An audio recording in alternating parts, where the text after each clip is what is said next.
Rarely do I get inspired by a new camera, and I've owned quite a few of them. It's only happened twice before. Now, that first camera to truly inspire me was the Canon EOS 3, a film camera. Here's a pic of it, because mine was stolen. I guess the thief also just knew how epic that camera was, with the battery pack and eye-tracking autofocus circa 1998, packed with tech that was just way ahead of its time. It was my first pro camera, and I dropped an entire student loan check on that beast. It would burn through a roll of film in a matter of seconds, and every time I reached for it, I saw my future, and my future was good. The next camera to truly inspire me is my current stills camera, the Canon EOS 5DS. I could have said the 5D Mark II or my other Fuji cameras that I've had, but nah, it's the 5DS. This camera, it gave me the courage to keep creating, to keep trying to scrap enough cash together to make my next image, to keep playing this game, and it still does. My new camera, the Blackmagic Pocket Cinema Camera 6K Pro, inspires me.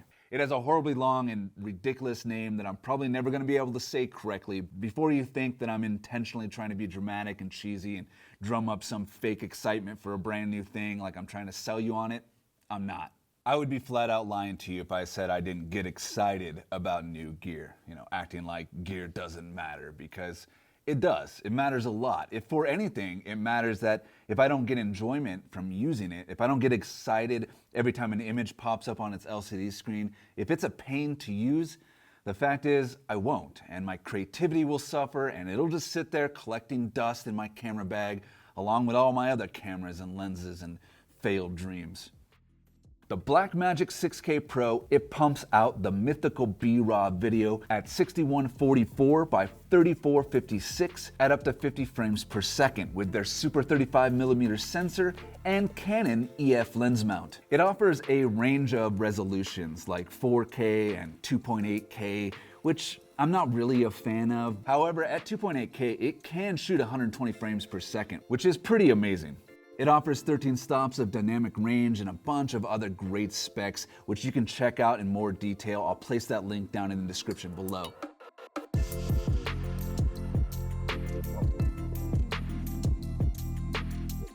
Every camera is hopefully purchased with a plan in mind. You're going to be using it to shoot weddings or sports or travel or food.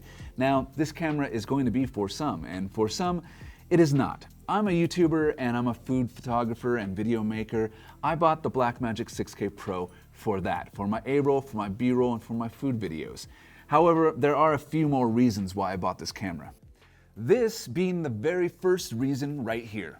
I have 4 lenses that I use for everything. I use the same 4 lenses for my still images that I use for my videos. I like to keep my kit light. I had thought about buying the Canon R5 or maybe a Sony camera, but I didn't want to buy a brand new camera and then have to turn around and drop a serious amount of cash on a whole new line of lenses. The Blackmagic 6K Pro kept the EF mount. With this camera, I don't need to use an adapter. I can use the same great lenses that I already own. There is a crop, but I'm kind of used to that by now with the Fujifilm, and the crop on the 6K is not that bad. However, when you switch to 4K, and I hate to talk about negatives up front, but there is quite a significant crop, and I wanted to bring that up because I know it's important to a lot of you. Here's the Canon 24mm lens on my full frame camera. Here it is on the 6K Pro at 6K, and here it is at 4K. It's not the end of the world, and I don't think there's much they can do about it, but for me, I'm so used to thinking of my compositions in terms of my full frame that when I switch to video and the field of view is that far off, it's kind of annoying. However, Blackmagic might have just saved me enough cash to be able to afford that wide-angle lens with the inclusion of 2, 4, and 6 stop ND filters that are just beautiful, and they're built right in. And they don't just give you access to these ND filters buried somewhere on the 7th level of camera menu hell. There's 8 giant buttons on the back of this camera, and the 2 biggest ones are the plus and minus button for the ND filters.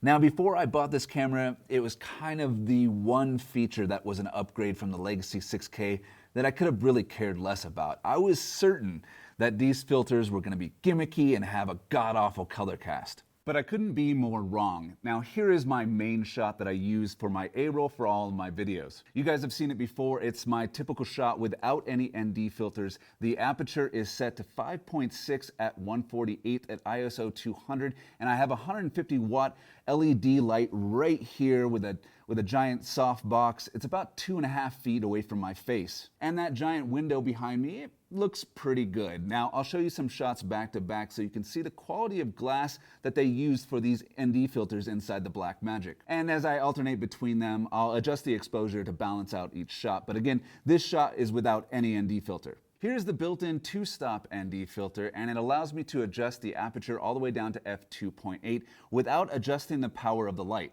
And here is the 4-stop ND filter. I've adjusted the aperture to f1.4 this time, and I still haven't changed the power of the light or the distance of the light, but that window still looks great back there, but it's a lot more out of focus. Here's the 6-stop ND filter. I don't know if you guys can see me, but I think I need a more powerful light for this shot. Now, just for comparison, here is another type of ND filter. This is a variable 2 to 5-stop ND filter that slides into a matte box from a very popular name brand company. Now, this filter will cost you north of $300, excluding the matte box that holds it. But to have such quality glass built right in at the touch of a button is really a huge plus for the Blackmagic, and was kind of a welcome surprise to me. Like I said, I wasn't really expecting much. And will you use it at the table, photographing or filming your food? Probably not so much, but if you have a giant window behind you like I do, or if you shoot it all outdoors, then these filters are a must. And like I said, the comparison one that I used, the comparison filter, was around $300, but if you really price out quality filters, you're now in the price range of $800 to $1,200 per filter, which is half the cost of this camera. I've set up a couple of test shots here to show you the footage from the Blackmagic 6K Pro. Now, these first couple of shots, I just want to introduce this product, which is this fine bottle of Hendrick's Gin. I've set my 6K Pro to record in 6K at 24 frames per second at a 12:1 quality. With the Blackmagic 6K Pro, I can record at different qualities, a 12:1, an 8:1, a 5:1, and a 3:1 quality. This shot is at a quality of 12:1, and I wanted to do a little comparison to see if there's any visual difference between the different qualities, because for one thing, there sure is a difference when we talk about space on the hard drive. In fact, with my 1 terabyte hard drive, if I shoot at 12:1 quality, I get a pretty impressive 257 minutes of record time. But if I start shooting at 3:1 quality, then that record time drops dramatically to 64 minutes for a 1 terabyte drive. Now, there's not much noticeable difference when just cycling through from 3:1 to 5:1 to 8:1 to 12:1. However, putting them side by side, the 3:1 does seem to be a tad sharper and have more contrast. So I'm moving on from the bottle into a pour shot, and what I'm really loving about the Blackmagic 6K Pro is the ability to check my focus even after I take the shot, which is super helpful for a pour shot like this. Like most cameras, you can use the live view to zoom in and grab critical focus before you shoot. Here I'm using a stand-in to focus, then kind of memorizing that spot while I pour, hoping that I get the liquid in focus. But unlike all other cameras that I've used, after I take the shot, I can play the clip I just captured and zoom in on that as well to make sure that I do indeed have the focus that I want. Because nothing sucks worse than getting back to your computer and realizing that your, perfect pour shot is ever so slightly out of focus. This next shot here, I'm backlighting. It's all about this bubble and fizz as I fill up the rest of this glass with tonic. I'm filming this in 2.8K at 120 frames per second to hopefully capture a lot of bubbles and splash. Real quick though, filming at 2.8K or 4K comes at a pretty serious cost with the Blackmagic as far as the crop. Here you can see what the overall scene looks like in 6K versus 4K versus 2.8K, which is, I think, pretty crazy.